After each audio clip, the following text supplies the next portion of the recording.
Bismillahirrahmanirrahim. Alhamdulillahi wa kafa wassalamun ala ibadihi allazina istafa.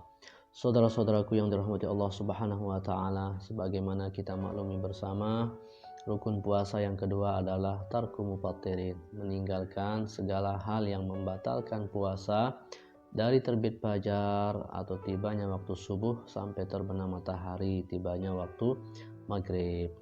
Qala al-musannifu rahimahullah ta'ala wa nafa'ana bi ulumi fid dharain amin. Mubtilatus shaum hiya qismani. Hal-hal yang membatalkan puasa ada dua. Yang pertama adalah qismun yubtilu thawabas shaum la shauma nafsah. Bagian yang membatalkan atau menghapuskan pahala puasa tapi tidak membatalkan puasa itu sendiri. Fala yajibu alaihil qada. Ini tidak wajib diqada. Yang kedua, qismun yubtilu shaum wa kadzalika thawab. Bagian yang membatalkan puasanya sendiri. Demikian juga pahalanya apabila batalnya tanpa uzur. Maka inilah yang wajib diqada. Tentang hal yang membatalkan atau menghapuskan pahala puasa, Rasulullah sallallahu alaihi wasallam bersabda, "Khamsun yubtirna shaim." 5 perkara yang membatalkan, yaitu menghapuskan pahala orang yang berpuasa. Yang pertama al-kadzib, dusta. Yang kedua adalah wal-ghibah, menggibah. Yang ketiga wan-namimah, memfitnah atau mengadu domba. Yang keempat adalah wan-nazar bisyahwah, memandang dengan syahwat. Dan yang kelima adalah wal-yaminul kadzibah, sumpah palsu. Ikhwani fillah, dari 5 hal yang menghapuskan pahala puasa ini, 4 dilakukan oleh anggota tubuh kita yang namanya lisan. Kemudian yang 1 oleh mata kita. Jadi lisan kita ini betapa ringannya, betapa mudahnya untuk melakukan maksiat apabila kita tidak menjaganya, mengontrolnya. Maka pantaslah Ibnu Mas'ud mengatakan, yang pantas dipenjara selama-lamanya adalah lisan kita ini, lidah kita ini. Kita penjara, kita jaga dari ucapan yang terlarang, dari menggibah, memfitnah, mengejek, merendahkan orang dan lain sebagainya. Demikian juga mata, sangat mudah untuk bermaksiat. Sekejap mata sering kita mengatakan seperti itu.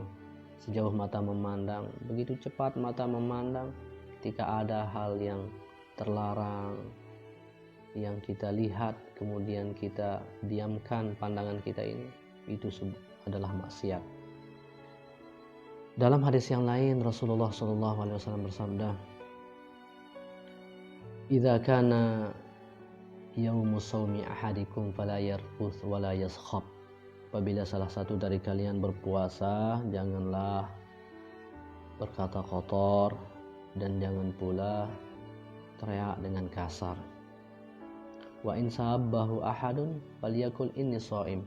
Jika ada yang mencela, mencaci maki, maka katakanlah saya sedang berpuasa. Ikhwani fillah, dari hadis ini kembali mengajarkan kepada kita untuk mengontrol lisan kita ini, menjaga lisan kita ini. Pantaslah begitu istimewanya dapat menjaga seluruh anggota tubuh kita termasuk lisan kita. Rasulullah SAW bersabda, "Mayyadman lima baina lahyaihi wa ma baina fakhzaihi adman lahul jannah." Siapa yang dapat menjaga, mengontrol lisannya dan kemaluannya, aku jamin baginya surga. Ikhwani fillah yang dirahmati Allah Subhanahu wa taala. Lalu bagaimana apabila dosa atau maksiat yang dilakukan tidak hanya dengan lisan atau mata, bahkan tangan, kaki yang berjalan ke tempat-tempat yang sering menimbulkan maksiat, semuanya sama. Jadi intinya kita berpuasa Ramadan tidak hanya kita menjaga lapar haus, sabar terhadap lapar haus, memuasakan mulut lidah kita saja, tapi juga kita puasakan seluruh anggota tubuh kita, mata dari pandangan yang haram, telinga dari mendengar gosip, ghibah, kemudian kaki kita untuk berjalan ke tempat yang akan rawan terjadi atau kelihatan maksiat, begitu juga untuk anggota-anggota tubuh yang lainnya.